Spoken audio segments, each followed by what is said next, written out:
नमस्कार साथियों, मैं Thakur Anoop Singh, founder and CMD Marg ERP limited. आज हमारे साथ हैं राजीव सिंघल जी, जो एआईसीडी के जनरल सेक्रेटरी हैं। और पूरे देश के लिए एआईसीडी, आप जानते ही हैं कि फार्मा इंडस्ट्री के लिए पूरी ताकत के साथ लड़ता है। आप लोगों के अच्छे के लिए, केमिस्ट के बेहतरी के लिए, डिस्ट्रीब्यूटर की बेहतरी के लिए हमेशा राजीव सिंघल जी हमेशा आपको दिखाई दे जाएंगे। जहां पर भी हेल्थ केयर की बात आएगी, राजीव सिंघल जी हमेशा आपके साथ खड़े रहते हैं। तो आज हमारे साथ राजीव सिंघल जी आए हैं, उनका स्वागत करते हैं। सर नमस्कार। नमस्कार अनूप जी। आज इस मौके पे जीएसटी के मौके पे आपने एआईओसीडी को आमंत्रित किया। तो एआईओसीडी सदैव हमारे अध्यक्ष श्री जे एस शिंदे के नेतृत्व में देश के सभी 12.5 लाख केमिस्टों के हितों के संरक्षण के लिए पल प्रतिबल प्रतिबद्ध है।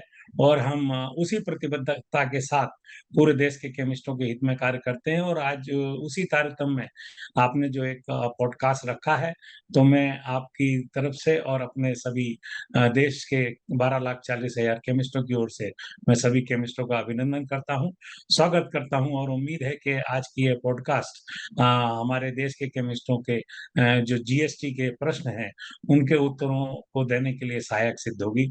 मैं सभी का पुनः स्वागत करता हूं और आपको यह पॉडकास्ट आयोजित करने के लिए बहुत बहुत धन्यवाद देता हूं। धन्यवाद सर, और साधुवाद कि आप हमेशा हमेशा 12 लाख केमिस्ट के लिए हमेशा लड़ते रहते हैं। इसके लिए बहुत बहुत साधुवाद। और बहुत सारे सर सवाल आ रहे थे, जिसके कारण मैं आपसे निवेदन किया कि आप आएं और इन सवालों का जवाब दें। सर, सबसे पहले क्योंकि आप हमेशा केमिस्ट की बात पहले करते हैं, तो मैं भी आज केमिस्ट से ही शुरू करना चाहूंगा। तो सर, जीएसटी 2.0 जो आया है, इससे बहुत सारे कन्फ्यूजन्स हैं, उस पर मैं आपसे सवाल जवाब करूंगा। तो सबसे पहले तो मैं आपसे सर ये जानना चाहता हूं कि केमिस्ट के पास जो पुराना स्टॉक पड़ा है, जो पुराने जीएसटी पे उसने खरीदा है, तो ये रिवाइज्ड एमआरपी पर बेचने में उसके मार्जिन पर जो असर पड़ेगा, उसके बारे में आप थोड़ा सा अपना विचार दीजिए सर। आ, देखिए, सबसे पहले तो जीएसटी जिस प्रकार से लाया गया है 22 सितंबर को, पूरे हमारे देश के केमिस्टों को याद होगा जब जीएसटी में रिवीजन की बात चली आज से 2 महीने पहले। तभी एआईसीटी ने सरकार को, आदरणीय प्रधानमंत्री जी को, आदरणीय वित्त मंत्री जी को एक निवेदन किया था कि जीएसटी में पाइपलाइन के स्टॉक को जरूर ध्यान में रखा जाए। जो चिंता आपने जाहिर की है, या जो मेरे देश के केमिस्टों की चिंता है कि जो 12% का या 18% का जो स्टॉक है और जो भी 5% में आ गया है, उस स्टॉक का क्या होगा। इसके बारे में हमने एक चिंता जाहिर की थी और हमारा एक हमने मेमोरेंडम भी गवर्नमेंट को दिया था कि इसमें 3 महीने के पाइपलाइन के स्टॉक को लिक्विडेट करने की एक फोकस प्रोग्राम रखा जाए, ताकि ये केमिस्टों का स्टॉक लिक्विडेट हो जाए, नया स्टॉक आ जाए और उनको नुकसान नहीं हो। लेकिन ये बीच में जो लागू करना है, निश्चित रूप से मेरे देश के केमिस्टों को इसमें नुकसान है। रिटेलर को जो नुकसान होने वाला है, संभावित नुकसान होने वाला है, क्योंकि टैक्स की दर कम हो गई है। तो आज अगर 18% का माल तो खैर कम बिकता है, लेकिन 12% का माल, जो अधिकतम माल है, 70-80% माल 12% का होता है, वो माल 5% में है। तो इसमें हमारे रिटेलर को 6.35% का जो सीधा सीधा नुकसान हो रहा है, वो नुकसान हमारे लोगों को है। और उसके लिए चूंकि ये प्रतिबद्धता है सरकार के साथ एआईओसीडी और उसके मेंबरों की, कि हमें 22 तारीख से सोमवार से नए रेट उपलब्ध कराने हैं। नवरात्रि का प्रथम दिन है, माँ भगवती का दिन है, और उस दिन से सरकार ने इसको लागू करने का फैसला किया है। तो हमें, हमारे सारे केमिस्टों को एआईसीटी ने निर्देश दिया है कि जो आपके पास एमआरपी है, अभी चूंकि पाइपलाइन का स्टॉक नहीं आया है, 22 तारीख के बाद से जैसे जैसे नए नए स्टॉक आएंगे, तब तक मेरे रिटेलर, पूरे देश के रिटेलर, जो पुराने टैक्स का स्टॉक है, उनको जो एक परसेंटेज हमने निकाल के दिया हुआ है, ड्रॉ करके दिया हुआ है, उसकी टेबल सभी को दी हुई है, उतना कम करके अपने स्टॉकिस्टों को, और जो अपने कंज्यूमर को वो माल देंगे। जहां तक होलसेलर की बात है, होलसेलर के पास जो, और ये बात है, जो कंपोजिशन वाले रिटेलर होते हैं और जो टैक्स फ्री वाले रिटेलर होते हैं, जो टैक्सेबल रिटेलर है, जो टैक्स भरते हैं, जीएसटीएन रिटेलर, उनके लिए कोई नुकसान नहीं है, क्योंकि उन्हें तो ऑलरेडी वो टैक्स का इनपुट उनको ऑलरेडी मिलेगा, और जब वो आउटपुट करेंगे तो उनको टैक्स का समायोजन हो जाएगा। तो उनके लिए कोई नुकसान नहीं है। ये टैक्स इनपुट और जो कंपोजिशन और टैक्स के लिए रिटेलर के नुकसान है। और इसमें जहां तक थोक दवा विक्रेताओं का सवाल है, इसमें थोक दवा विक्रेताओं को नुकसान इसलिए है कि उनके पास जो ऑलरेडी इनपुट है, जो ऑलरेडी उन्होंने 12% या 18% का माल खरीदा हुआ है, उसको 5% में उन्हें बेचना पड़ेगा। और जो इनपुट क्रेडिट है, वो उनका भविष्य में जाके अभी कब क्रेडिट उनका एडजस्ट होगा उनके खाते में, तो वो एक सबसे बड़ा चैलेंज हमारे लिए है। उसके लिए हमने सरकार से अलग से कार्रवाई की है। तो सर ये जो कंप्यूटराइज केमिस्ट हैं, क्या उनको एमआरपी, नया एमआरपी से बदल देना चाहिए जो एआईसीडी ने फार्मूला दिया है? देखिए, वो फार्मूला एआईसीटी का नहीं है, फार्मूला एमआरपी पे लेस टैक्स का फार्मूला है। वो जी, एक आपने बड़ी, आसान कर हाँ, दिया उसे। हमने उसको आसान किया, हमारे लोगों को आसान किया। और आप जैसे मार्क काम करता है या और जो देश में लोग काम करते हैं, उन लोगों को काम में सुविधा हो और हमारे जो कंज्यूमर को बिल मिले, उतना लेस करके बिल मिले। और ये बात हमारा जो रिटेल केमिस्ट है, वो जरूर अपने उपभोक्ता को बताएगा कि ये जो हम कट करके दे रहे हैं, ये हमारे मार्जिन से हमारा पेट काट के दे रहे हैं, ये हमें उपभोक्ता को बताना है। उसके लिए हमने एक पोस्टर भी आईआरसीटी का डिजाइन किया हुआ है, वो हमारे केमिस्टों का पोस्टर लगेगा। और निश्चित रूप से हमें ये बताना चाहिए। और आप जैसे लोग जो है, जो कंप्यूटर में जो जो बिलिंग का सिस्टम लगा रहे हैं, उसमें आप जरूर लिखें कि whatever the GST benefit is to be given, it is given from the chemist only. ऐसा कुछ आप लिखें, ताकि ये मार्जिन से जा रहा है हमारे, ये सरकार नहीं दे रही है, रिटेलर को नहीं मिल रहा है, ये हमारे मार्जिन से जा रहा है। सर एक मेरा ये सवाल है कि देश के अंदर आप कहते हैं 12 लाख केमिस्ट हैं। उन 12 लाख केमिस्ट में 1,75,000 के करीब तो मार्ग ईआरपी के यूजर हैं, और मोटा मोटी 75,000 के करीब और भी सॉफ्टवेयर यूज करते हैं पूरे देश के अंदर। तो बाकी के जो 9.5 लाख केमिस्ट हैं, उनके वो कैसे मैनेज करेंगे? उनके लिए आपका क्या विचार है? वो कैसे इसको एमआरपी को मैनेज करेंगे? देखिए, सबसे पहली बात तो 12,40,000 पूरे देश में होलसेलर और रिटेलर मिला के। जी। तो अगर मोटा मोटा मानूं तो 1,80,000 होलसेलर और बाकी रिटेलर है। 9,60,000 करीब मैं मानता हूं कि हमारे 9,40,000, 9,50,000 रिटेलर हैं। उनमें से आपने 2.5-3 लाख की बात कर दी कि ढाई डेढ़ पौने 2 लाख आपसे जुड़े हुए हैं, और बाकी मैं समझता हूँ 1 लाख अन्य सॉफ्टवेयर जो जगह जगह सॉफ्टवेयर हैं उनसे जुड़े होंगे। तो जी। जब 2.5-3 लाख घट गए, तो इसमें बचे 5-6 लाख। अब 5-6 लाख में ऐसे केमिस्ट हैं अनूप जी, जो देश के कोने कोने में, कश्मीर से लेकर कन्याकुमारी तक, 200-200, 300-300, 500-500, हजार-हजार कैपेसिटी वाले गांव, पॉपुलेशन वाले गांव में सेवा कर रहे हैं। तो उनके यहाँ कंप्यूटर नहीं है। लेकिन एक चीज जरूर मैं कहना चाहूंगा, और एआईसीडी उस बात पे हमेशा जोर देती आई है, कि हमें जहां तक संभव है हमें कंप्यूटराइजेशन करना चाहिए। सॉफ्टवेयर कोई सा भी उपयोग करें, लेकिन हमें कंप्यूटराइजेशन की ओर जाना चाहिए, ताकि जो आपका सिस्टम है, वो सिस्टम अगर ठीक रहेगा, तो आपको जो आने वाले समय में चैलेंजेस है, या वर्तमान में जो जीएसटी के चैलेंज है, हम उन चैलेंजेस से मुकाबला कर पाएंगे। तो मैं मेरे साथियों को, जो लोग कंप्यूटराइजेशन में नहीं है, उनको यही एक हिदायत देना चाहूंगा, या समझ लो उनसे अनुरोध करना चाहूंगा, कि वो अपने आप में को कंप्यूटराइज करें, ताकि उनको भविष्य में असुविधाएं ना हो। मैनुअल पे जा रहे हैं, ठीक है, बहुत छोटा केमिस्ट है, 5,000 रुपए की बिक्री करता है, 10,000 की, वहां तक तो ठीक है। लेकिन जो लोग कैपेसिटी रखते हैं, अच्छे केमिस्ट हैं, उनको सिस्टम छोटा उपयोग करें, कंप्यूटर छोटा लें, प्रिंटर छोटा लें, लेकिन उनको जाना चाहिए। और आपसे भी अनुरोध करूंगा, ऐसे छोटे केमिस्टों का आप पैसा कम लेके बगैर प्रॉफिटेबिलिटी के ध्यान रखें। राजीव भाई, आपने हमेशा, मेरी एक बहुत सालों पहले आपसे बात होती थी, आप कहते थे अनूप कोई भी तरीका ऐसा हो जाए कि जो 35,000 का कंप्यूटर है उन्हें 5,000 रुपए में मिलने लग जाए, और 4-5 हजार में सॉफ्टवेयर मिल जाए, 10,000 में पूरी दुकान कंप्यूटराइज हो जाए, साल का 2-3 हजार रुपए का खर्चा हो। तो उस पे वो आपका सपना सर, मैं चाहूंगा यहाँ पे केमिस्ट भी जाने, आपका वो सपना क्या है? नहीं, मेरा सपना वही था कि जो मैं आज फिर बात करता हूँ, कि आज अगर 6 लाख केमिस्ट या 5 लाख केमिस्ट मेरे कंप्यूटराइज नहीं है, उसमें से 1-1.5 लाख मैं छोड़ता हूँ जो नहीं कर सकते अपने आप को, या जो कैपेबल नहीं है कि वो एक डे टू डे एक्टिविटीज में, या उतने पारंगत नहीं है, उनके पास उतना हैंड नहीं है, उनको छोड़ दें। बाकी मैं देश के और 3-4 लाख केमिस्टों से यही अनुरोध करना चाहूंगा, कि वो एक छोटा सिस्टम खरीद के, कैसे भी खरीद के, कहाँ से खरीदें इससे मतलब नहीं, कौन सा सॉफ्टवेयर ले इससे मतलब नहीं, लेकिन एक छोटा सिस्टम खरीद के, एक नया सॉफ्टवेयर लेके, और अपनी बिलिंग शुरू करें, ताकि हम एक सिस्टम में आए। और सिस्टम में आएंगे तो हमें आने वाले चैलेंजेस जो भी हैं, कभी भी कुछ इम्प्लीमेंटेशन गवर्नमेंट से आया, तो वो मार्क करता है या कोई और अन्य सॉफ्टवेयर करते हैं, वो उसको इम्प्लीमेंट तुरंत कर पाएंगे, और हम समय की धारा में चल पाएंगे। बहुत बढ़िया सर। सर मैं एक बात और जानना चाहता हूँ कि आजकल एक बहुत विवाद फैला हुआ है, अफवाह फैली हुई है, लोग बहुत परेशान है उस चीज को लेके।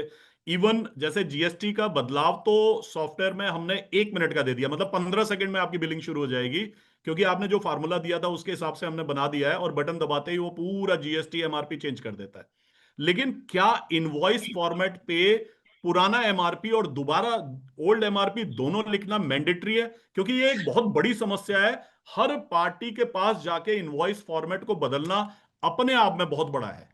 तो आप इस पे देखिए, सर क्या विचार? प्रिंटिंग प्रिंटिंग एक अलग चीज है और सॉफ्टवेयर एक अलग चीज है, जो मेरा मानना है। जी। किसी का बिलिंग का एक जो प्रिंटिंग का एक फॉर्मेट होता है, या जो प्रिंटिंग का एक पेपर होता है, वो कोई A4 साइज का रखता है, कोई A8 साइज का रखता है, डिफरेंट साइज के रखते हैं। और उसमें उतनी जगह निकालना 2 MRP की, वो एक चैलेंज का काम है, वो सॉफ्टवेयर वाले देख सकते हैं। लेकिन चूंकि आपके सामने बैच नंबर मौजूद है, आपके सामने उस MRP का प्रोडक्ट मौजूद है। अगर सपोज करें आप 100 रुपए MRP का माल रख रहे हैं, और उसमें 6 रुपए 25 पैसे करके आपने MRP शो कर दी 93 रुपए 75 पैसा, तो वो as good, it is as good as a new MRP। क्योंकि आपने प्रोडक्ट दिया 100 रुपए का और सामने 93 रुपए 75 पैसे MRP रख दी, तो कंज्यूमर को समझ में आएगा कि मुझे तो 100 रुपए का माल रिटेलर ने 93 रुपए 75 पैसे में दिया है। तो वो समझने वाली चीज है, और वो हमारे रिटेलर समझाने में सक्षम है। मुझे लगता है वो समझा पाएंगे। तो सर क्या कुछ केमिस्ट ने मेरे से ये भी सवाल पूछा कि अनूप जी, अगर हम दो एमआरपी नहीं डालेंगे तो क्या हमारे ऊपर कोई लीगल एक्शन हो जाएगा? देखिए, लीगल एक्शन की जहां तक बात है, सरकार ने स्टिकरिंग पे, और हमने हमारे पत्र में सरकार को यह भी लिखा है कि आने वाले 90 दिन में ये चैलेंजेस है। देखिए, कोई भी कानून नया आता है, प्रावधान नए आते हैं, तो उनको आत्मसात करने में, उनके साथ चलने में, और उनको अपनाने में, तीनों चीजों में समय लगता है। और ये 90 दिन का समय जो है, या अमूमन माने सरकार के साथ जब मीटिंग हुई, CBIC के साथ मीटिंग हुई, और सबसे चर्चा हुई, तो हमने ये समय मांगा है कि हमें 90 दिन का समय दिया जाए। और जो छोटी मोटी जो अगर त्रुटियां हमारे, अगर किसी केमिस्ट से होती है, तो उसको नजरअंदाज किया जाए। क्योंकि टेक्निकली या इंटेंशनली हम वो त्रुटियां नहीं कर रहे। अगर कोई त्रुटि होती है, तो वो एक मानव भूल समझ के उसको भूल के माफ किया जाए। ऐसा भी हमने लेटर लिखा है, तो इसमें कोई टेक्निकल असुविधा नहीं होनी चाहिए। और AIOCD प्रतिबद्ध है अपने सदस्यों के हितों के संरक्षण के लिए। धन्यवाद सर। इसमें मैं अभी डिस्ट्रीब्यूटर पे आऊंगा, फिर मैन्युफैक्चरर पे, फिर एनपीपी पे आपसे सवाल करूंगा। उस बीच में सर मैं भी आपको अपना कुछ बताना चाहता हूँ। मार्ग ईआरपी ने एक कंप्यूटर टू कंप्यूटर ऑर्डर बना दिया है। यानी कि एक कंप्यूटर में, केमिस्ट के कंप्यूटर में डिस्ट्रीब्यूटर का स्टॉक दिखाई देगा, और वहां से वो सीधा, जैसे पहले ऐप में निकाल के प्रिंट करके ऐप निकालता था, फिर ऐप में टाइप करता था, वो मेहनत हमने कम कर दी है। दूसरा सर, हम एक फेस स्कैन लेके आ रहे हैं, जहां केमिस्ट की इनकम बढ़ जाएगी। उसके बिल पे एक क्यूआर कोड होगा, उसको स्कैन करके पेशेंट अपना फेस स्कैन से कम 8-9 सरकारी ऑथराइज टेस्ट कर पाएगा। फिर हम सर लेबोरेटरी को जोड़ रहे हैं केमिस्ट से, कि केमिस्ट, क्योंकि सबसे पहला डॉक्टर का पर्चा केमिस्ट के पास आता है। ये मैं थोड़ा सा मार्क के बारे में भी इसमें ऐड कर दे रहा हूँ। तो सर मेरा विचार है कि केमिस्ट को हेल्थ केयर हब बना दिया जाना चाहिए। क्योंकि कोई भी छोटे शहर में चले जाइए, कस्बों में चले जाइए, केमिस्ट ही सर डॉक्टर है, केमिस्ट ही भगवान है, सब कुछ। तो उसमें हम लेबोरेटरी का टेस्ट भी करना है, तो उसके लिए भी हम लोकल जो भी लेबोरेटरी हैं, बड़ी लेबोरेटरी हैं, उनसे आपस में केमिस्ट के पास जैसे ही पर्चा आएगा वहां से वो बुक कर पाएगा। इसके साथ ऐसे ही हम लोग बहुत सारी नई नई चीजें लेके आ रहे हैं, जिससे कि केमिस्ट को हेल्थ केयर हब बनाया जा सके। और क्योंकि आपका एक हमेशा सपना रहा था कि यार वो कैसे भी करके 10,000 में केमिस्ट कंप्यूटराइज्ड हो और अगले साल से 2-3 हज़ार रुपए लगे, तो हमने मार्ग ईआरपी नैनो भी लॉन्च किया था, जो 5400 रुपए में है, जिसमें आपके सारे ERP to ERP ordering, face scan, laboratory booking और इंश्योरेंस। अब डेंगू के 50-50 100-100 रुपए के इंश्योरेंस आते हैं, सरकार बेच ही नहीं पाती है, तो वो केमिस्ट से बिक सके। ऐसे बहुत सारे समाधानों पे मैं बात करूंगा कि केमिस्ट की इनकम कंप्यूटर लगाने से बढ़नी चाहिए, खर्चा नहीं बढ़ना चाहिए। तो सर अब मैं डिस्ट्रीब्यूटर्स के देखिए, लिए जो जो आपसे जो सवाल जो करूं। आपने बात की, जी। हमारे अध्यक्ष JS शिंदे साहब ने एक बहुत दिन पहले एक रखा था, मेडिसिन प्लस मोर। जी। तो मेडिसिन प्लस मोर का मतलब ये है कि हम केवल मेडिसिन तक कन्फाइंड नहीं रहे। जी। हमारे यहाँ अदर आइटम्स मिलना चाहिए, ओटीसी प्रोडक्ट मिलना चाहिए, और ये जो सेवाओं की बात कर रहे हैं आप, पैथोलॉजी या अन्य सेवाएं, ये भी मिलना चाहिए। तो ये शिंदे साहब ने आज से 10 साल पहले एक मेडिसिन प्लस मोर का सपना रखा था। हमारे महाराष्ट्र में और अन्य जगह मेडिसिन प्लस मोर की बड़ी बड़ी आउटलेट है, और हम लोग इस बात पर फोकस करते हैं पूरे हिंदुस्तान में कि दवाएं सिर्फ हम दवाओं तक सीमित ना रहें, मेडिसिन को मोर की ओर ले जाएं। और मोर का कोई बंदिश नहीं है, मोर की कोई कैपेसिटी नहीं है। मोर मीन्स मोर, हम कुछ भी कर सकते हैं और किसी भी एंगल पे जा सकते हैं, तो हमें वो जाना चाहिए। और मैं लोगों को यही कहूंगा कि आप मेडिसिन प्लस मोर का फार्मूला अपनाएं, दवा तक ही अपने को सीमित ना रखें। बिल्कुल सर, मैं इस विषय पे आपसे आगे बात करूंगा, आपको चीजें दिखाऊंगा कैसे केमिस्ट को एक हेल्थ केयर हब बनाया जा सकता है। क्योंकि सर हमारे बड़े शहरों के अंदर तो हर फैसिलिटी है, लेकिन बात कस्बों और गांव की करें तो सर वहां पे तो फैसिलिटीज ही नहीं है। वहां तो केमिस्ट ही सब कुछ है।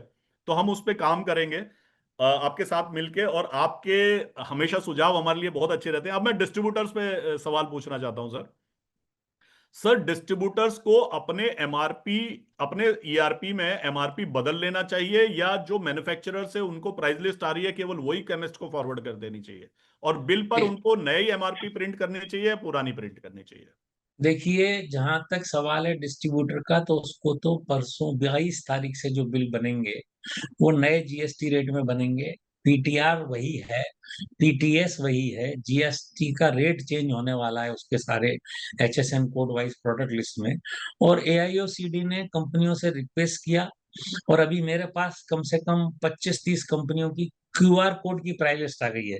ये पहली बार हिस्ट्री में फार्मा इंडस्ट्री की ऐसा हुआ है कि एआईसीडी की रिक्वेस्ट पे हमारे रिटेलर, क्योंकि सरकार ने तो एक आदेश निकाल दिया कि सारे रिटेलरों को प्राइस लिस्ट रखना चाहिए, लेकिन अनूप जी आप ये बताएं, हिंदुस्तान में मुझे जैसा अनुमान है 75,000 से ज्यादा एसकेयूज है। आपको मुझसे ज्यादा मालूम होगा, क्योंकि आपका मार्ग पूरे हिंदुस्तान के कोने कोने पर लगा हुआ है।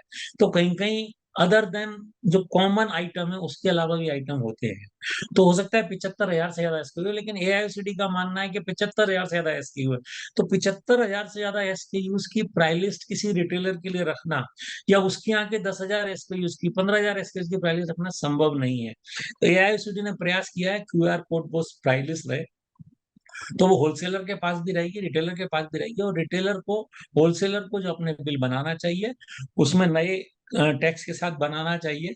और एमआरपी जहां तक कम है, एमआरपी, हम चूंकि स्टिकरिंग हम नहीं कर सकते हैं अपने मालों पे, हमें स्टिकरिंग करने की पात्रता नहीं है। We are not the manufacturer at our license premises, हम केवल सेलर हैं। ये सब चीजें कंपनी को अनुमति है।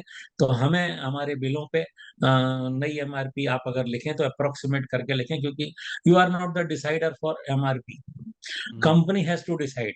अगर आपने 93 रुपए 25 पैसे लिखा और कंपनी की प्राइस 93 रुपए 26 पैसे आ रही है, तो 26 पैसे ही वो लिखी जाना चाहिए। तो डे बाई डे प्राइस लिस्टें आ रही हैं, उसके बाद में वो चेंज आते जाएंगे। तो अभी आप उसको एक अनुमानित जो एक रेशियो है उस हिसाब से आप चेंज कर सकते हैं। और मेरा दूसरे होलसेलरों से भी अनुरोध है कि वो लोग जैसे जैसे नई दरें आते जाएं, अपने आप से उसको परिवर्तित करते जाएं। या मार्ग के पास कोई ऐसा सिस्टम हो क्यूआर कोड से, अगर वो प्राइस बेस्ड अगर कर सकते हैं, तो आज 28-30 कंपनियों की तो क्यूआर कोड की प्राइस लिस्ट मौजूद है। मार्ग या अन्य जो भी एजेंसियां हैं वो ऐसा करके अगर करेंगी, तो मेरे होलसेलरों को इसमें लाभ होगा, और वो एक ठीक बिल अपने लोगों को, रिटेलरों को दे पाएंगे।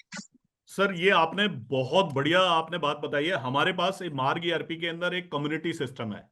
कम्युनिटी मतलब हमने वो बनाया था कि किसी को आपस में कुछ ओल ओल जो ओएलएक्स है ना सर, ऐसे ही आप एक दूसरे के साथ ट्रांजैक्शन कर सकते हैं। जैसे मैं अपने मेरे पास कुछ आइटम पड़े हैं, मैं बेचना चाहता हूं, कोई दूसरा बेचना चाहता। सर इस कम्युनिटी में मैं चाहूंगा कि ये आपकी प्राइस लिस्ट आप हमें भेजते रहें, और हम उसमें वो मेंशन कर देंगे, वो सबको दिखाई देती है। तो उसमें क्या होगा, देश में आपकी वो कम्युनिटी के माध्यम से सारा क्यूआर कोड, और हम उसको लिख देंगे ये सन फार्मा की प्राइस लिस्ट है, ये कैडिला की, ये सैमसंग लेबोरेटरीज की है, हर कंपनी की हम लिख देंगे। तो उससे कम्युनिटी को बहुत फायदा होगा। मैं आपसे ये संपर्क करके ले लूंगा। सर मैं आपसे ये जानना चाहता हूं कि डिस्ट्रीब्यूटर का एक सवाल और है कि हमने 20 तारीख को ऑर्डर दिया था और आज 22 तारीख को माल आएगा, तो उस पे हमें क्या करना है? देखिए, महीना वही चल रहा है, हम्म। सितंबर वही चल रहा है। जैसे पहले होता था सितंबर खत्म हुआ, अक्टूबर माल आया, उसको उसके जो इनपुट उसको मिलने वाली है वो उसके GSTR 1 में अपने आप शो हो गई, क्योंकि जो उसकी कंपनी थी उसने इनवॉइस कर दिया, उसने 12% में उसको बिल कर दिया, तो उसके सिस्टम में वो आ गई। तो उसको तो 22 तारीख को एक्सेप्ट करना ही है। लेकिन हम्म, जहां तक बात है, 22 तारीख को सुबह जो भी 21 तारीख रात के 12 बज के 1 मिनट के बाद अगर कोई भी इनवॉइस होगा, तो उसमें उसको आगे, सिंस पीटीआर इज सेम, पहले जो पीटीआर थी, सपोज करें 80 रुपया पीटीआर थी हम्म, या और कम पीटीआर थी, तो पीटीआर वही है, तो पीटीआर 100 रुपये एमआरपी का पीटीआर 72 रुपया है, हम्म, सपोज करें आप। तो वो 72 रुपये पीटीआर ही लगेगी, और उसमें टैक्स 5%, 3 रुपया 60 पैसा अगर माने, पहले 8 रुपये कुछ पैसे लगता था, अगर 12% तो 12, हाँ, 8 रुपये कुछ पैसे लगता था, और अभी 3 रुपये 60 पैसे टैक्स लगेगा। तो वो हम्म। टैक्स में परिवर्तन होगा, तो उसमें उसको कोई करने की आवश्यकता नहीं है, क्योंकि उसके GSTR 1 से उसको उतना इनपुट मिलने वाला है जो उसके इनपुट खाते में रहेगा। और जहां तक बात है जीएसटी डिपार्टमेंट की, तो it is very much clear that the particular GST what ever it will be created in the account of GST account of the particular GSTN holder, GSTN party के अकाउंट में रहेगा।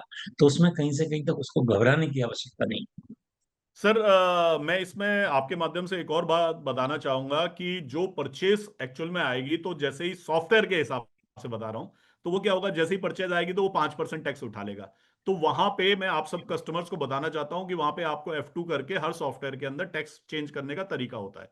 तो जब आप purchase चढ़ा लेंगे, तो जो 4-5 बिल आपके पुरानी ट्रांजैक्शन और नई ट्रांजैक्शन के बीच में है, वहां आप जाके मैनुअली चेंज कर सकते हैं। सर मैं आपसे आप का ये एक चीज सर्कुलर। विशेष रूप से आपने जो बताया, ये मेरे ख्याल से सबको ध्यान रखने वाली बात है, कि जब भी परचेज आए तो वो जब आपका टैक्स वो देख रहे हैं बिल पे, तो उसमें टैक्स देखते समय जो आपने बताया, आपने जो सिस्टम अडॉप्ट किया या जो और दूसरे सिस्टम अडॉप्ट करेंगे, तो वो ये जरूर देखें कि आपका नीचे जो वैल्यू है, जो हम्म, बिल की वैल्यू है नीचे, टैक्स के बाद वाली वैल्यू, या उसमें कोई डिस्काउंट है तो डिस्काउंट के बाद वाली वैल्यू, वो वैल्यू बराबर आ जाए, और उसमें टैक्स पूरा इनकॉर्पोरेट हो जाए। 12% या 12%, 18% या 18%, 5% नए के हिसाब से नहीं रहे, जो आप कह रहे हो आपके सॉफ्टवेयर में चेंज होगा। तो वो हमारे लोगों को ध्यान रखना चाहिए, और वो ध्यान निश्चित रूप से हमारे लोग ध्यान रखेंगे। सर ये आप का एक मुझे सर्कुलर मिला था, उसके बारे में आपने उसमें सपोर्ट स्कीम, एडिशनल डिस्काउंट और कुछ आपने उसमें क्रेडिट डेज की बात करी है। सर उसको बताना चाहेंगे कि क्या है। देखिए अनूप जी, भारत में आज अगर मैं कहता हूँ 12.5 लाख केमिस्ट है, तो 1,80,000 होलसेलर और बाकी सारे रिटेलर हैं। और रिटेलर को सबसे पहले हमने ये कंपनियों को बहुत सारी बातें की, उनके जब इंडस्ट्री, उसके पहले हमने गवर्नमेंट से बातें किया कि साहब ये आपने इम्प्लीमेंट तो कर दिया, लेकिन हमारे रिटेलरों को नुकसान होने वाला है, तो वो नुकसान की भरपाई कैसे करें। तो आप विश्वास माने, सीबीआईसी की मीटिंग में दिल्ली में, और एनपीपी ने एक मीटिंग ऑनलाइन वर्चुअल बुलाई थी। उस मीटिंग में साफ एनपीपी के चेयरमैन ने इंडस्ट्री एसोसिएशन से सामने बैठ के बोला कि आप और एआईओसीडी ये बैठ के तय करें कि ये रिटेलर का नुकसान जो होने वाला है, या होलसेलर का जो क्रेडिट लॉस होने वाला है, उसको कैसे भरपाई करें। ये इंडस्ट्री और एसोसिएशन साथ साथ बैठे, साथ साथ पूरा करें। और उसी के तहत हमने वो मीटिंग बुलाई थी, और मीटिंग बुला के और हमने वो चर्चा आगे की, और वो सर्कुलर उसी बात का परिणाम है। उस सर्कुलर में हमने सबसे पहले एक बात किया इंडस्ट्री से, कि आज जो रिटेलर है, रिटेलर का नुकसान होगा तो उनके लिए क्या। तो इंडस्ट्री ने हमको जो बोला, इंडस्ट्री के अभी चूंकि 22 तारीख है, एक फेज जो ये फेज निकलने के तत्काल बाद इंडस्ट्री में कोई भी कंपनी हो, वो एक रिटेलर ओरिएंटेड स्कीम अलग से जारी करेगी, और वो रिटेलर ओरिएंटेड स्कीम सिर्फ रिटेलर के लिए रहेगी, और वो रिटेलर उसको ग्रैब करेगा। और जो उसको जो संभावित नुकसान, जैसा मैंने पहले बताया आपको, कि वो एमआरपी में लेस करके अपने पॉकेट से या अपने खीसे से या अपने पेट काट के जो चीज देने वाला है, ये उसको थोड़ा बहुत, मैं ये नहीं कहता कि वो पूरा कंपनसेट होगा, लेकिन फिर भी थोड़ा कंपनसेट करने का हमने प्रयास किया है, कि जो एक्स्ट्रा स्कीम मिलेगी। आज चूंकि ये 22 तारीख तक का पीरियड बोले या 23 तारीख तक का, ये एक फेज है, एक 5-7 दिन का फेज था। 16 तारीख को हमारी इंडस्ट्री से मीटिंग हुई और अभी 22 तारीख को हमें इम्प्लीमेंट करना है।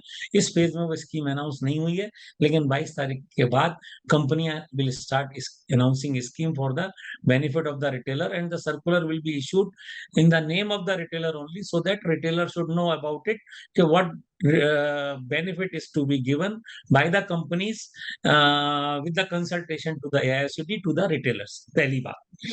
दूसरा हमारे उसमें था कि आज हमारा जो होलसेलर परचेज कर रहा है, जो 21 तारीख को स्टॉक है, अमूमन पाइपलाइन में 1.5 महीने का हमारा स्टॉक रहता है।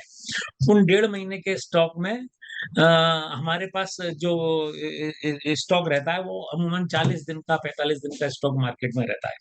हमारे हम कंपनी की बात नहीं कर रहे। सी जी। एंड एफ के स्टॉक से मतलब हमारा नहीं है बिल्कुल भी। हमारा स्टॉक से मतलब है जो हमारे स्टॉक के पास स्टॉक होता है, वो अमूमन 45 दिन का, 50 दिन का, कहीं कहीं 2 महीने का भी स्टॉक रहता है, 1.5 महीने का भी स्टॉक रहता है। तो वो जो स्टॉक है और उस पर जो क्रेडिट है, 12% में हमने खरीदा, हमारे लिए तो वो खरीद की कीमत 12% में थी। आगे हमारा 5% बिकेगा तो 7% का जो क्रेडिट रहेगा, ठीक है, वो मेरे होलसेलर के खाते में क्रेडिट रहने वाला है, हमारे स्टॉकिस्टों के खाते में क्रेडिट रहने वाला है। लेकिन वो क्रेडिट कितने समय रहेगा, it depends on the sale and the system of the particular wholesaler, कि वो उसके खाते में पहले से कितना क्रेडिट है और वो कितने आगे समय में वो एडजस्ट होगा। ये हमें देखने वाली बात है। और ये बात को सरकार ने आश्वस्त किया है कि जो भी क्रेडिट होगा वो जीएसटी खाते में ही रहेगा, सरकार इस पे कोई भी कुछ भी इस पे करने वाली नहीं है। तो हमने जो एक सर्कुलर का जो पहला पॉइंट है, हमने लोगों को जीएसटी इनपुट पे जो उनको लॉस होने वाला था टाइम का, उसमें हमने इंडस्ट्री से 30 दिन का एक पीरियड, एक्स्ट्रा पीरियड दिलाया, ताकि वो 21 दिन जो आउट स्टेशन होता है या लोकल में 7 दिन होता है, उसमें उनको 30 दिन एक्स्ट्रा पीरियड मिले।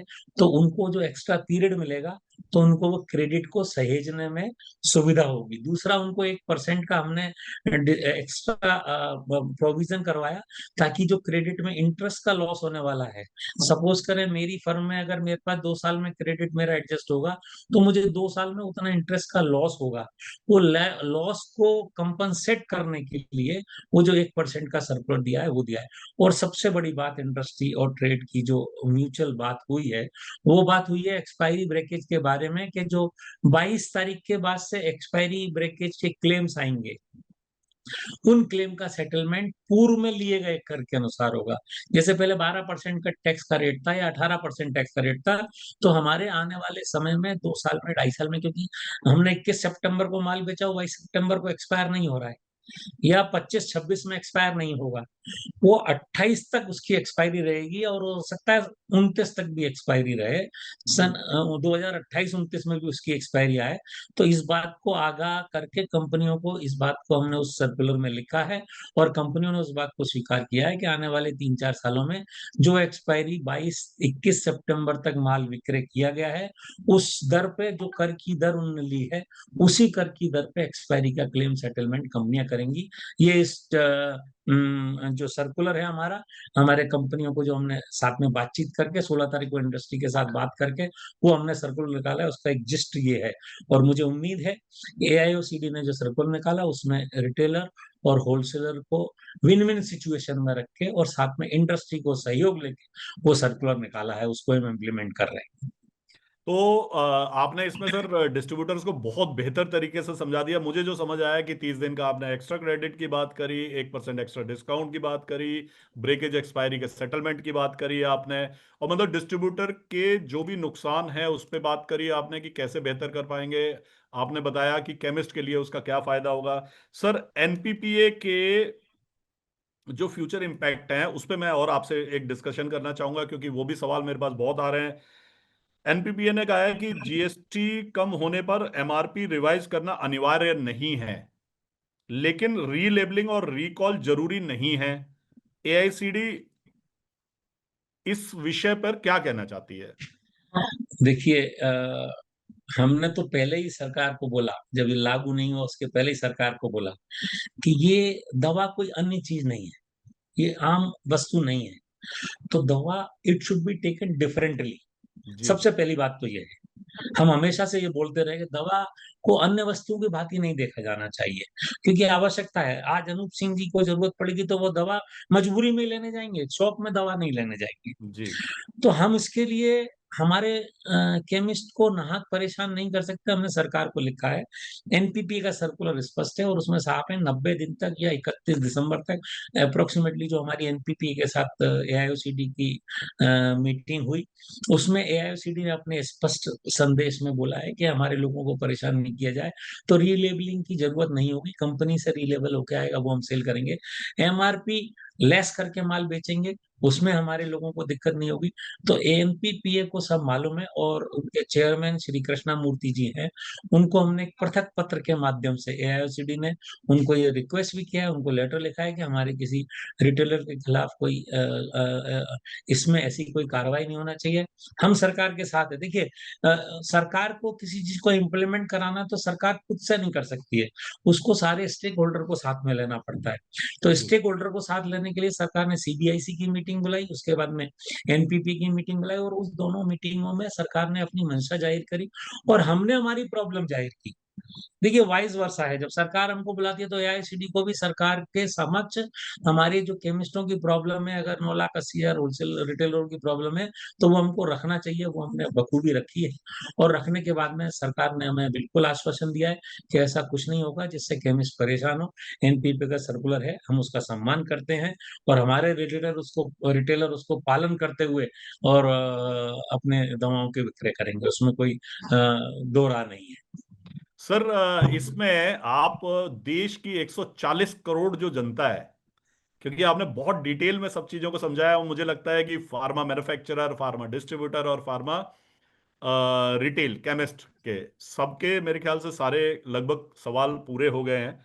मैं आपसे ये जानना चाहता हूं सर, 140 करोड़ जनता के लिए इसका क्या लाभ होगा, ये भी मैं चाहता हूं कि आप इसमें बताएं। देखिए, आदरणीय नरेंद्र जी मोदी ने एक 15 अगस्त को भाषण दिया कि जीएसटी रिफॉर्म आने वाला है और जनता के हित में, देश की 140 करोड़ से अधिक जनता के हित में उन्होंने जो फैसले लिए, जो एक न्याय प्रिय नीति अपनाते हुए जो जीएसटी कम किया, जीएसटी रिफॉर्म लाया या जीएसटी मैं कहूँ 2.0 इसको नाम दिया गया है। तो जीएसटी 2.0 लाया और उन्होंने साफ संदेश दिया कि इसका लाभ जनता को पहुँचना चाहिए। अभी गए 2 दिन में अगर आप वो उसको देखें, तो आदरणीय प्रधानमंत्री जी ने किसी भाषण में अपने कहा है कि 22 तारीख से जीएसटी के लाभ दिखना शुरू हो जाएँगे। तो जब उन्होंने ये शब्द बोला है, तो हमें सरकार की मंशा मालूम है। हमें मालूम है हमारे रिटेल केमिस्ट का नुकसान है और वो केमिस्ट के नुकसान की भरपाई के लिए हम कैसे करेंगे या मेरे केमिस्ट को किस तरीके का नुकसान होगा, वो आत्मसात करेगा, कैसे करेगा वो खुद जानता है बेहतर तरीके से। इस प्लेटफ़ॉर्म पे वो सब उल्लेख करना उचित नहीं है अपनी प्रॉब्लम्स को। लेकिन फिर भी हम सरकार के साथ हैं, हम प्रतिबद्धता के साथ हैं, हमने एक पोस्टर डिज़ाइन किया है और पोस्टर डिज़ाइन करके हमारे रिटेलरों पे हम पोस्टर लगाएँगे। उसमें हमने तीनों चार्ट में लिखा है कि 12% से 5% हुआ तो हमें कितना लेस करके बेचना है, 18 से 5 5 से 0 हुआ तो उसको, और ये सब हमने उल्लेख करके लिखा है। तो हम जनता को एक लेस बताने के लिए मेरे रिटेलर वो वहाँ पोस्टर लगाएँगे ताकि हम दे सकें और जनता को हम बताएँगे। मीडिया के माध्यम से, सारे व्हाट्सएप के माध्यम से, आप लोगों के जैसे चैनलों के माध्यम से जो ईआरपी सिस्टम चला रहे हैं, जिनकी पहुँच 1,75,000 लोगों तक है या दूसरे लोगों की पहुँच है, हम उनके माध्यम से भी चाहेंगे कि इस चीज़ का प्रचार-प्रसार हो, ताकि हम जनता को इस लाभ को पहुँचा सकें और देश की 140 करोड़ जनता के प्रति एआईओसीडी की, मेरे अध्यक्ष श्री जेएस शिंदे की, मेरे सारे राज्यों के अध्यक्ष सचिव और मेरे जो डिस्ट्रिक्ट के अध्यक्ष सचिव हैं, उनकी प्रतिबद्धता को हम 1,40,000 लोगों तक, 140 करोड़ जनता तक पहुँचा सकें, यही एआईओसीडी का मंशा है, वादा है, इरादा है और स्पष्ट इरादा है।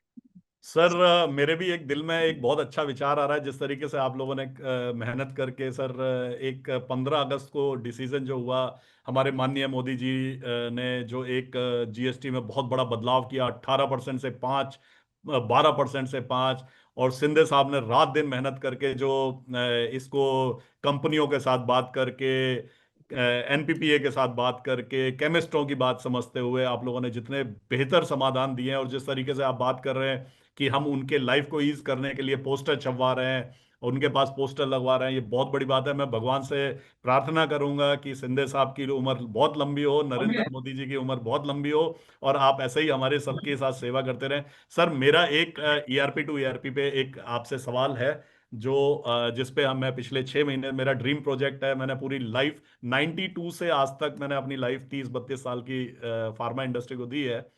सर, मैं एक ड्रीम प्रोजेक्ट मैंने देखा था कि कंप्यूटर से कंप्यूटर को ऑर्डर। अभी थोड़ा जीएसटी से हम बाहर का एक सवाल पूछूंगा आपसे, तो उसमें मेरा, सर मैं आपको उसको पहले ब्रीफ करना चाहूंगा। सेल्समैन जाता है डिस्ट्रीब्यूटर का और ऑर्डर उसका इंतजार केमिस्ट करता है, या केमिस्ट फोन मिलाता है डिस्ट्रीब्यूटर को बार बार कि भाई तुम्हारे पास ये आइटम है या नहीं है। और या तीसरा तरीका ये होता है, डिस्ट्रीब्यूटर केमिस्ट को फोन करता है। अब एक चौथा तरीका और आ गया कि फार्मा रैक की ऐप आ गई है, जिसमें ऐप में स्टॉक दिखाई देता है और डिस्ट्रीब्यूटर को ऑर्डर कर सकते हैं। लेकिन उसके लिए भी क्या करना पड़ता है, उसको 500 आइटम की लिस्ट निकालनी पड़ती है, उसमें से फिर एक एक ऐप में टाइप करना पड़ता है। तो अब हम ईआरपी टू ईआरपी, मतलब कंप्यूटर टू कंप्यूटर ऑर्डर लेके आ गए, और उसको हमने जीएसटी से पहले लॉन्च कर दिया था, लेकिन 15 अगस्त को माननीय मोदी जी ने इतना बड़ा रिफॉर्म कर दिया कि हमने उसको रोक दिया। हमने बोला अभी नहीं करेंगे, इसको बाद में करेंगे। तो सर, मैं आपसे ये जानना चाहता हूं, अगर कंप्यूटर में रीऑर्डर लिस्ट निकालने के टाइम ही डिस्ट्रीब्यूटर का स्टॉक दिख जाए, तो इसके बारे में आप क्या कहना चाहेंगे? लाइफ कितनी आसान हो जाएगी इससे? अ, देखिए, as a general secretary of AIOCD, जी। मैं इसमें किसी डिस्ट्रीब्यूटर की अगर कुछ सीक्रेसी है, जी। तो वो मैं नहीं लेने की बात, वो जानता है। जी। जहां तक बात ईआरपी टू ईआरपी इसमें है, मेरा एक स्पष्ट मानना है, मोनोपोली क्रिएशन किसी भी सॉफ्टवेयर में, सॉरी टू से यू, मार्ग हो, हम्म। फार्मारेक हो, या अन्य कोई सॉफ्टवेयर हो, हम्म। एआईओसीडी आपको बहुत अच्छे से मालूम है क्यों मोनोपोली, क्यों ऑनलाइन के खिलाफ है, आप बेहतर जानते हो। हम्म। एआईओसीडी कभी भी नहीं चाहेगी किसी एक व्यक्ति की, अगर मैं किसी शहर में बैठा हूं, मैं होलसेलर हूं, मार्ग से मेरे अच्छे संबंध है, मार्ग मुझसे अच्छा पैसा देता है, तो सारे रिटेलर का ऑर्डर मेरे पास ही क्लब हो जाए, हम्म। ऐसा नहीं होना चाहिए। एक स्पष्ट नीति होना चाहिए ईआरपी टू ईआरपी सॉफ्टवेयर में। कंप्यूटराइजेशन बहुत अच्छी बात है, इसमें कोई बुराई नहीं है, लेकिन मोनोपोली नहीं होना चाहिए। There should be a frequent chance or hmm. equal chance to each and every wholesaler और ईच एंड एवरी रिटेलर के, वो choice of wholesaler, choice retailer की होना चाहिए, और उसको सारे होलसेलर दिखना चाहिए जिससे वो परचेज करना हम्म। चाहे। ऐसा कुछ भी नहीं हो, चाहे वो फार्मा रैक हो, आप हो, या कोई भी हो, ऐसा कुछ भी नहीं हो कि कहीं मोनोपोली हो जाए और वो आरोप प्रत्यारोप आपके ऊपर लगे, अप्रत्यक्ष रूप से प्रत्यक्ष रूप से, कि मार्ग ने उसको मोनोपोलाइज कर दिया, एक सेंट्रलाइज कर दिया किसी ऑर्डर को। वो नहीं होना चाहिए। उसके बगैर आप, बगैर किसी पक्षपात के अगर आप काम करेंगे, इसमें बढ़ेंगे, तो कहीं से कहीं तक बुराई नहीं है। सिस्टम्स आएंगे, रिफॉर्म्स आएंगे। अभी जीएसटी 2 आया है, हमें मालूम नहीं कितने 3, 4, 5, 6 देखना पड़े, कितने चेंजेस देखना पड़े। मैं जब 1985 में पहली बार कंप्यूटर लिया था, अपने घर में सॉफ्टवेयर वेंडर को बुला के मैंने प्रोग्राम बनाया था। आज आप जैसे लोग बहुत बेहतर बेहतर सॉफ्टवेयर इजाद करके बैठे हैं, उसमें पता नहीं कितने चेंजेस करके बैठे हैं। वो एक जमाना था, आज कुछ जमाना है, आने वाले समय में कुछ जमाना होगा। ये सीखने सिखाने का समय है। यूनिवर्सिटी बहुत है, हम सारे विद्यार्थी हैं, हमें सीखना पड़ेगा और लोगों को सिखाते रहना पड़ेगा। बहुत बहुत धन्यवाद राजीव सर, आपने इतने बेहतर तरीके से देश की 140 करोड़ की जनता को क्या लाभ होगा, केमिस्ट इसको कैसे मैनेज करेगा, डिस्ट्रीब्यूटर इसको कैसे मैनेज करेगा, एनपीपीए के साथ आप कैसे बात कर रहे हैं, मैन्युफैक्चरर्स के साथ आप कैसे बात कर रहे हैं, आपने बहुत बढ़िया तरीके से इसमें बताया। मुझे आशा है कि इस पॉडकास्ट से फार्मा इंडस्ट्री के अंदर जो असमंजस की स्थिति है वो लगभग खत्म हो जाएगी। हमारा पूरा प्रयास रहेगा कि देश के जो 12 लाख लोग हैं वहां तक हम मैसेज, व्हाट्सएप, मार्ग की सेंटर स्क्रीन, मार्ग ईआरपी में जो देने का है सिस्टम, और आपकी जो प्राइस लिस्ट है मैं अभी आपसे लूंगा, वो हम अपने कम्युनिटी में डालेंगे, मार्ग की कम्युनिटी में वो दिखाई देगी। तो मैं पूरा प्रयास करूंगा कि आपके पद चिन्हों पे हम चलने का प्रयास करें। और आपने आके इतने बेहतर तरीके से इस चीज को एक्सप्लेन किया है, मुझे लगता है अब कोई भी डिस्ट्रीब्यूटर, रिटेलर या मैन्युफैक्चरर का कोई सवाल नहीं बचा होगा। आपका बहुत बहुत धन्यवाद। अप्पा जी की और माननीय मोदी जी की लंबी उम्र की हम प्रार्थना करते हैं। ताकि वो हमें जब भी ऐसे रिफॉर्म्स आए तो हमारे साथ खड़े रहें, हमारे लिए हमेशा हेल्प के तौर पे खड़े रहें। और आपका बहुत बहुत धन्यवाद, एआईसीडी का बहुत बहुत धन्यवाद। नमस्कार। धन्यवाद अनूप जी, आपने इस पॉडकास्ट को किया और मुझे उम्मीद है कि मेरे सारे लोगों की जो जिज्ञासाएँ थी, वो आपके इस पॉडकास्ट से शांत होंगी और जैसा आपने बताया कि आप अपनी मेन स्क्रीन पे आपने सारे लोगों को इसको देंगे। मैं इंडस्ट्री को कि हम और इंडस्ट्री साथ-साथ है। ये ऑटो रिक्शा है 3 पहिए का, आगे इंडस्ट्री का पहिया लगा है। एक तरफ रिटेलर का है और एक तरफ होलसेलर का है और उसको चलाने वाले सब ईआरपी और ये सारे लोग हैं। तो हम लोग साथ मिलके इस दवा का जो व्यवसाय है, 2,80,000 करोड़ का व्यवसाय है, उस व्यवसाय को बेहतर तरीके से चलाएँगे और सबको विन-विन सिचुएशन में रहेगी और जनता को कोई असुविधा ना हो। इसी के साथ नमस्कार, सबको बहुत-बहुत धन्यवाद। नमस्कार। धन्यवाद।